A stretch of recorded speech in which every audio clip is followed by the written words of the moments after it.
السلام علیکم۔ بکھاری on line magazine میں خوش آمدید۔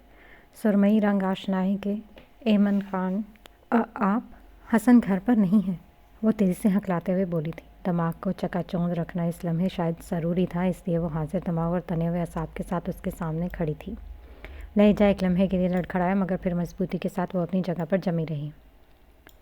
میں آپ سے ایک ضروری بات کرنے آیا ہوں، سیال نے سینے پر بازو لپیٹتے ہوئے کہا تو شائنہ نے چونک کر حیرت سے اس کی جانب دیکھا۔ کیا بات کرنی ہے آپ کو مجھ سے؟ جو بھی کرنی ہے حسن کی موجودگی میں کیجیے گا۔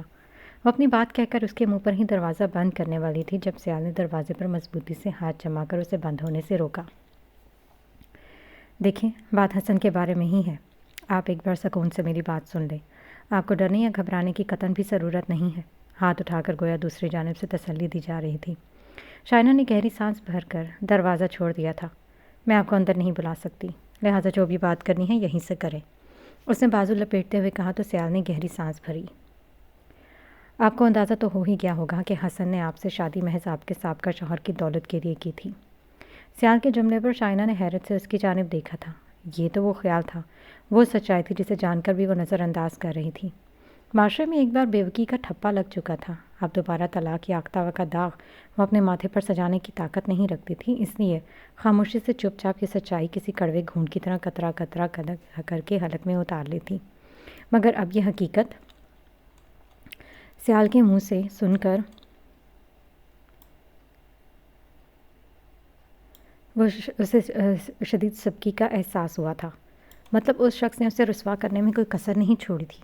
دیکھیں سیال صاحب، یہ خالصتاً میرا اور میرے شوہر کا آپسی معاملہ ہے، اس میں دخل اندازی کی اجازت میں کسی غیر کو نہیں دے سکتی۔ شائنہ نے چہرے پر سرد ترین تاثرات لیے کہا تو سیال مسکرا دیا۔ آپ کو یقین نہیں آ رہا ہے نا؟ آج رات آپ خود دیکھ لیجیے گا، حسن گھر دیر سے آئے گا، یہ میرے فارم ہاؤس کا پتہ ہے۔ آپ نے صرف یہاں آ کر بغیر حسن کے سامنے آئے صورتحال دیکھنی ہے۔ وہ کیسی سوچ کا مالک ہے آج آپ کو خود معلوم ہو جائے گا۔ وہ کہہ کر الٹے پاؤں واپس چلا گیا تھا جبکہ شائنہ مریل قدموں سے دروازہ بند کر کے اندر آئی تھی۔ دل گویا ایسے تھا جیسے کسی نے مٹھی میں جکڑ رکھا ہو۔ دل کی دھڑکن یکمشت تیز ہوئی تھی۔ وہ تب چونکی جب اس کی نظر صوفے سے گر کر روتی ہوئی گڑیا پر پڑی، وہ حلق پھاڑ کر چلا رہی تھی۔ شائنہ تیزی سے اس کی جانب بڑھی، اسے گود میں اٹھا کر اس کا سر مسلنے لگی۔ دماغ کہیں اور ہی الجھا ہوا تھا۔ ہالینڈ یونیورسٹی میں چہل پہل مکمل طور پر جاری و ساری تھی۔ وہ ہاتھ میں کتابوں کا ڈھیر اٹھائے لائبریری سے باہر نکل رہی تھی۔ اگلے 2 دن میں اس کے پرچے شروع ہونے والے تھے اور مزے کی بات یہ تھی کہ اس کی تیاری بالکل صفر تھی۔ اہلم کو ہمیشہ ہی یہی لگتا تھا جیسے اس نے سارا سیمسٹر کچھ بھی نہیں پڑھا اور این پرچے والا دن بھی اسے کچھ خاص نہیں آتا تھا۔ اس کی بہت کم سہیلیاں تھیں، ایک ہی سہیلی تھی اس کی جو یونیورسٹی میں اس کے ساتھ پڑھتی تھی، وہ بھی آج غیر حاضر تھی۔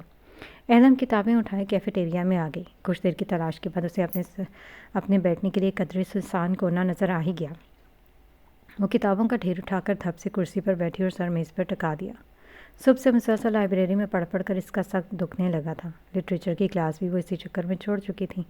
ابھی اسے بیٹھے کچھ دیر ہی گزری تھی جب اوزان کیفے میں داخل ہوا تھا۔ سیاہ پروفیسر کوٹ میں ملبوس، ہاتھ میں چند کتابیں تھامے وہ وقار سے چلتا ہوا اس کے عین سامنے رکا تھا۔ وہ ہنوز میز پر سر ٹکائے بیٹھی ہوئی تھی۔ اوزان نے کچھ دیر خونخوار نظروں سے اسے گھورا، اس کے بعد بھی وہ سیدھی نہ ہوئی تو اوزان نے اسے کندھے سے تھام کر زور سے ہلایا۔ اہلم ایک لمحے کے لیے اندر اندر ہڑبڑا کر سیدھی ہوئی۔ حواس قدرے بحال ہوئے تو اس نے اوزان کے سنجیدہ چہرے کی جانب دیکھا جو اسے ہی گھور رہا تھا۔ کیا ہے، کیا سالم ہی نکلیں گے؟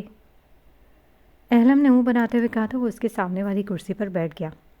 کلاس میں کیوں نہیں تھی تم؟ اس نے میز کی سطح پر بازو پھیلاتے ہوئے پوچھا تو اہلم نے اپنی بے ساختہ آنے والی عواسی کو ہاتھ رکھ کر روکا۔ اوزان پر صبر کے گھون بھر کر رہ گیا تھا۔ آپ کا بور لیکچر سننے کا موڈ نہیں تھا میرا۔ وہ آنکھیں موند کر بڑے ہی آرام سے گویا ہوئی تھی۔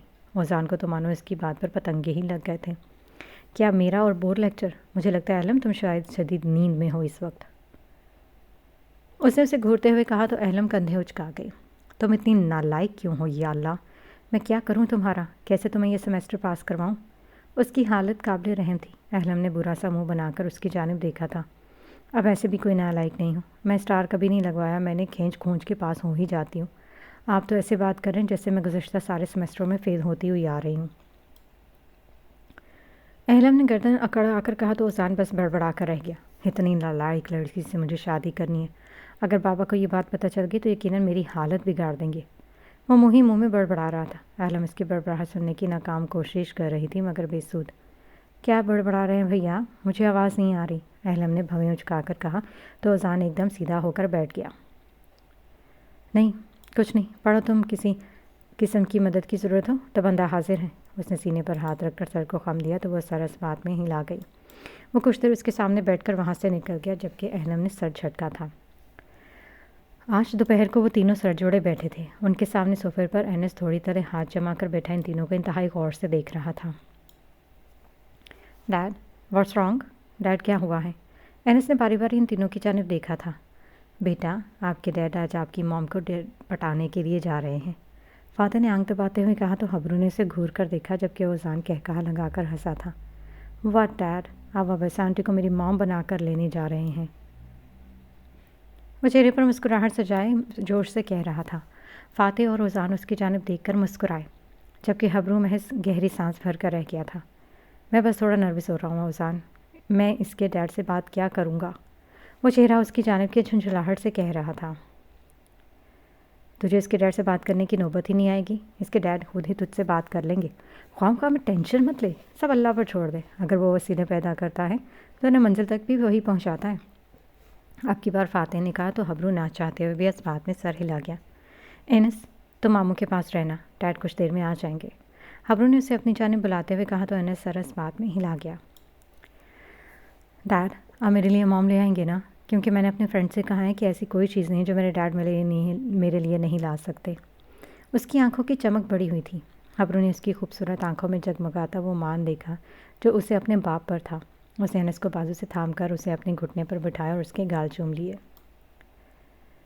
میں اپنے بیٹے کے لیے کچھ بھی کر سکتا ہوں، چاہے وہ دنیا کا کوئی بھی کام ہو۔ تمہارے چہرے پر مسکراہٹ بکھیرنے کے لیے حبرو احمد ساری دنیا سے لڑ سکتا ہے میری زندگی۔ اس کا ماتھا چومتے ہوئے حبرو نے کہا تو انس نے یوں سر ہلایا جیسے اس کی ساری بات منو ان سمجھ گیا۔ آئی لو یو ڈیڈ۔ اس نے اس کی گردن کے گرد بازو حمال کیے تو وہ مسکرا دیا۔ آئی لو یو ٹو مائی سن۔ ایک بار پھر سے حبرو نے اس کا چہرہ چوما تو وہ اس کی گود سے اتر کر اذان کے پاس آ گیا۔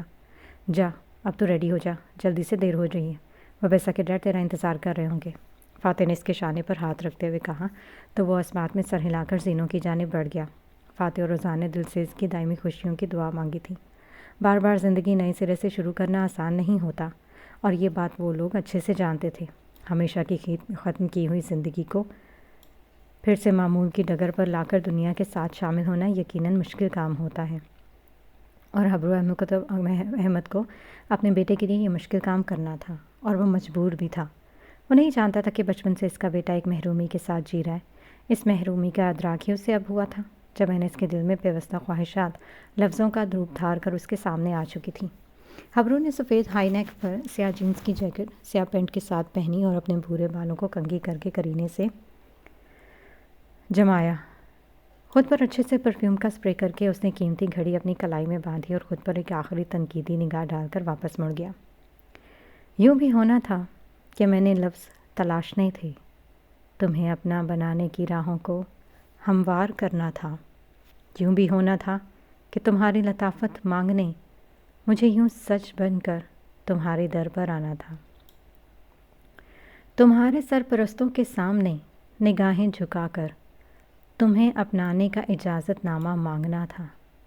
وہی دور سے تمہاری ایک مسکراہٹ کے لیے خانم مجھے ہر پل پار کرنا تھا، مجھے ہر امتحان دینا تھا۔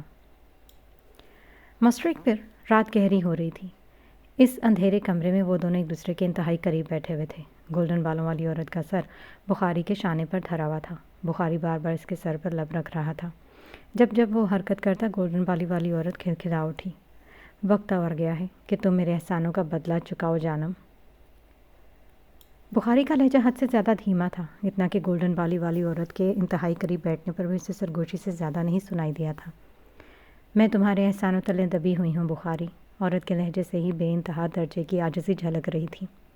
تو پھر جیسا میں کہتا ہوں کرتی جاؤ، یاد رکھنا تمہارے بے دغاڑے سوال مجھے کسی امتحان میں نہ ڈال دیں۔ بخاری نے ایک بار پھر سے اپنے لب اس کے بالوں پر رکھے تو وہ آنکھیں موند گئی۔ محبت کرتی ہوں تم سے، تمہیں کیسے کسی امتحان میں ڈال سکتی ہوں؟ عورت کا لہجہ مدھم لو دیتا ہوا تھا۔ بخاری کے لبوں پر دل فریب مسکراہٹ چمکی تھی۔ فون کے بجنے والی گھنٹی نے خاموشی کا ارتکاز توڑا تھا۔ بخاری کے لب فون کی چمکتی اسکرین پر جگمگاتے نام کو دیکھ کر خود بخود ہی مسکرائے تھے۔ کیسی ہو میری جان؟ لہجے میں انتہا درجے کی اپنائیت تھی۔ بابا آپ یہاں پر کب آ رہے ہیں؟ باریکا کے لہجے میں انتہا کی بے چینی تھی۔ اس کی بے چینی پر بخاری نے گہری سانس بھری تھی۔ کیوں میری جان، کوئی مسئلہ ہو گیا ہے کیا؟ بخاری مکمل طور پر فون کی دوسری جانب موجود باریکا کی جانب متوجہ تھا۔ بابا کچھ بس کام مجھ سے اکیلے نہیں سنبھل رہے، آئی نیڈ یو۔ باریکا نے مدھم لہجے میں کہا تو بخاری نے گہری سانس فضا کے سپرد کی۔ گولڈن بالی والی عورت نے ایک سگریٹ سلگا کر بخاری کی جانب بڑھایا تھا، جسے اس نے ایک اچڑتی نظر ڈال کر تھام لیا۔ ٹھیک ہے، تم کوشش کرو، نہیں ہوتا تو میں آ جاؤں گا۔ چند دیر مزید بات کرنے کے بعد وہ فون بند کر گیا۔ گولڈن بالی والی عورت کے چہرے پر ایک مسکراہٹ اپنی چھپ دکھا کر غائب ہوئی تھی۔ ماسٹرک میں بلڈنگ کے باہر اس نے گاڑی روکی اور اپنی جیکٹ درست کرتا اندر کی جانب بڑھ گیا۔ لفٹ سے وہ اپنے مطلوبہ فلور پر آیا تھا۔ نہ جانے کیوں دل گھبرا سا رہا تھا، شاید وہ پہلی بار یوں کسی امتحان سے گزر رہا تھا۔ اس نے ایک گہری سانس بھری اور دروازے کی گھنٹی بجائی۔ دروازے پر پروفیسر ہنری ایلسن کی نیم پلیٹ چمک رہی تھی۔ کچھ دیر کے توقف کے بعد دروازہ کھول دیا گیا۔ حبرو نے نگاہیں اٹھا کر اوپر کی جانب دیکھا تھا۔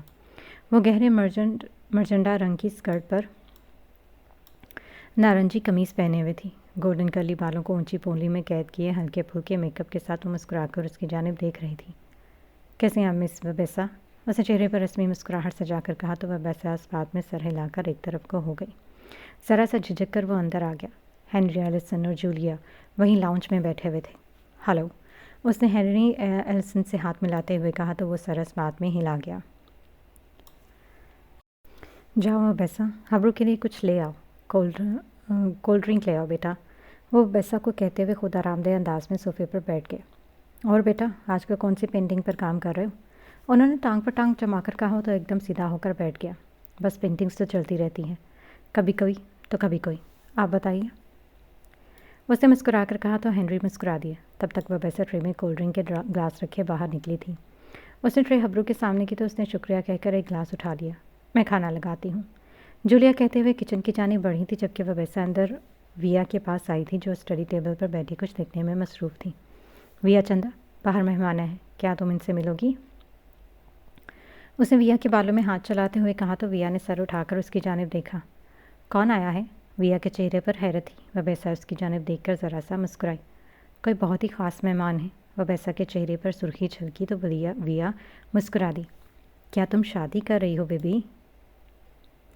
ویا کے چہرے پر خوشی تھی۔ وبیسا اس کی بات سن کر مسکرائی۔ کیا مجھے شادی کرنی چاہیے ویا؟ وبیسا نے اس کے سامنے والی کرسی پر بیٹھتے ہوئے کہا تو ویا خاموش سی ہو گئی۔ تم کرنا چاہتی ہو تو کر لو بیبی، تم نے اپنے لیے کچھ اچھا ہی سوچا ہوگا، وہ کہہ کر اس کے ساتھ باہر آئی تھی جہاں وہ ہنری کے ساتھ بیٹھا ہوا تھا۔ یہ میری چھوٹی بہن ویا ہے۔ اس نے ویا کے گرد بازو حمائل کرتے کہا تو حبرو مسکرا دیا۔ کیسی ہو تم ویا؟ حبرو کے چہرے پر شفقت بھری مسکراہٹ تھی۔ میں ٹھیک ہوں، ویا نے کہا اور ایک جانب میں بیٹھ گئی۔ انکل، ساری باتیں ایک طرف، مگر جس مقصد کے لیے میں یہاں آیا ہوں کیوں نہ وہ بات ہو جائے۔ اب کی بار حبرو کے چہرے پر سنجیدگی تھی۔ وبیسا ہنری کے ساتھ ایک جانب کو بیٹھ گئی۔ کب شادی کرنا چاہتے ہو تم؟ ہنری نے ایک نظر وبیسا اور دوسری نظر حبرو پر ڈالتے ہوئے پوچھا تو اس نے بھی نگاہیں جھکا کر بیٹھی وبیسا کی جانب دیکھا۔ انکل ٹو بی آنیسٹ، مجھے جلدی شادی کرنی ہے کیونکہ انس شدید ڈسٹرب ہے، اس سب کی وجہ سے اسے اپنی جلدی موم چاہیے۔ حبرو نے دھیرے سے کہا تو ہنری ایلسن نے اس بات میں سر ہلایا۔ تم اس سے مسجد میں کلمہ پڑھوا کر نکاح کر لینا جب بھی تم چاہو۔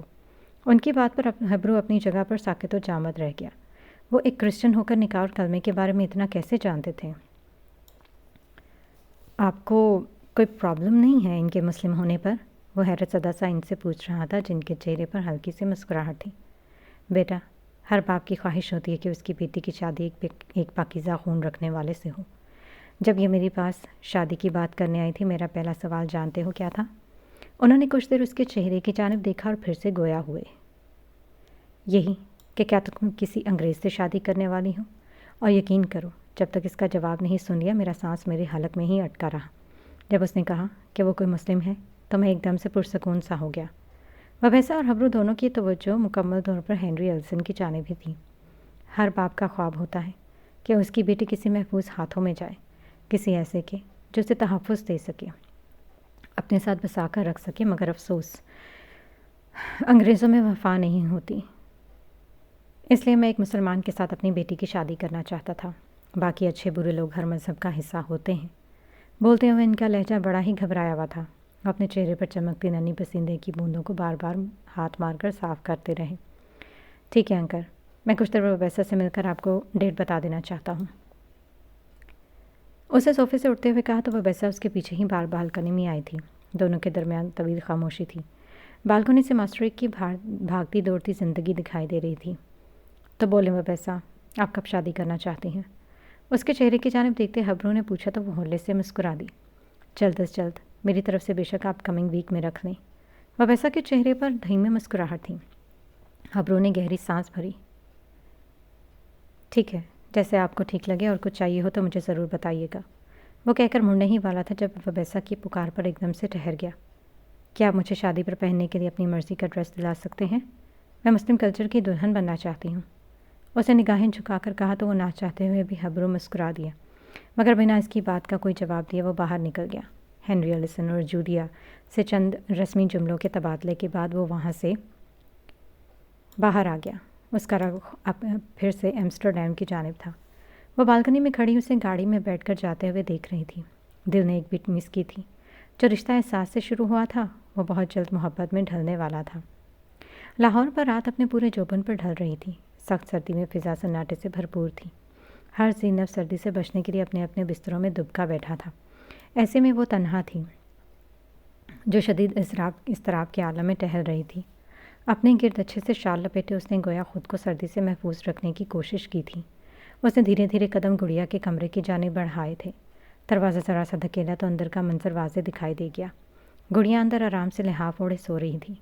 اس نے مطمئن ہو کر دروازہ بند کیا اور پیروں میں بند جوتے پہن کر کندھے پر پرس لٹکا کر گھر کا دروازہ کھول کر باہر نکل کر آ گئی۔ باہر آتے ہی شدید سردی نے اس کے اعصاب بری طرح چٹخائے تھے، مگر وہ اس سب سے بے نیاز سنسان سڑک کنارے چلتی جا رہی تھی۔ اپنے محلے سے باہر نکل کر مین شاہراہ شروع ہو چکی تھی۔ رات کے وقت بھی گاڑیوں اور مختلف سواریوں کی اچھی خاصی بھیڑ لگی ہوئی تھی۔ اس نے تیزی سے ایک رکشہ روکا اور اسے مطلوبہ پتہ بتا کر اندر بیٹھ گئی۔ دل میں عجیب وہم و وسوسے آ رہے تھے، مگر وہ جی کڑا کر کے بیٹھی رہی۔ اس نے شاید ایک بار یہ سب برداشت کرنے کی ہمت کر لی تھی۔ اس نے سوچ لیا تھا کہ اگر وہ شخص جو کچھ حسن کے بارے میں کہہ رہا تھا وہ سب سچ ہوا تو وہ خود حسن کو چھوڑ دے گی۔ اس پر جانے اتنی ہمت کہاں سے آ گئی تھی کہ وہ تنہا رہنے جیسا مشکل فیصلہ ایک لمحے میں لے گئی تھی۔ آدھے گھنٹے کے مسلسل سفر کے بعد شائنہ اس فارم ہاؤس پر پہنچ چکی تھی جس کے بارے میں صبح اسے سیال بتا کر گیا تھا۔ دل نے ایک بار کہا تھا کہ اگر یہ سیال کی کوئی چال ہوئی پھر، اگر اس نے شائنہ کو دھوکے سے بلا کر اس کے ساتھ کچھ کر دیا پھر، مگر دل سے نکلتی ہم تمام آوازوں کو پسے پش ڈال کر وہ بہادری کے ساتھ فارم ہاؤس کے اندر داخل ہوئی تھی۔ حیرت کی بات تھی، اتنے بڑے فارم ہاؤس میں حفاظت کے لیے کوئی چوکیدار نہیں تھا۔ شائنہ کا ماتھا ٹھنکا تھا، مگر وہ اس لمحے بھی کچھ سوچ نہیں رہی تھی۔ اس پر حقیقت جاننے کا بھوت سوار تھا۔ آخر کو حسن کا اصل چہرہ کیا تھا؟ اس نے سوچ لیا تھا کہ وہ آج اس شخص کی حقیقت دیکھ کر رہے گی۔ گیٹ سے داخل ہوتے ہی کچی سی روش تھی جو اندر کی جانب لے کر جا رہی تھی۔ سامنے فارم ہاؤس کا اندرونی وسیع حصہ دکھائی دے رہا تھا۔ شائنہ نے ایک گہری سانس بھر کر اپنے اعصاب پرسکون کیے تھے۔ شانوں پر جمائی ہوئی چادر کو ایک بار پھر سے کھینچ کر اس نے خود پر اچھے سے لپیٹا تھا۔ چلتے چلتے اس کے قدم ایک دم ٹھہرے تھے۔ وہ آواز حسن کی ہی تھی۔ وہ چاہتے ہوئے بھی ایک قدم آگے نہیں بڑھا پائی تھی۔ اس نے کھڑکی کے پار دیکھنے کی کوشش کی تھی۔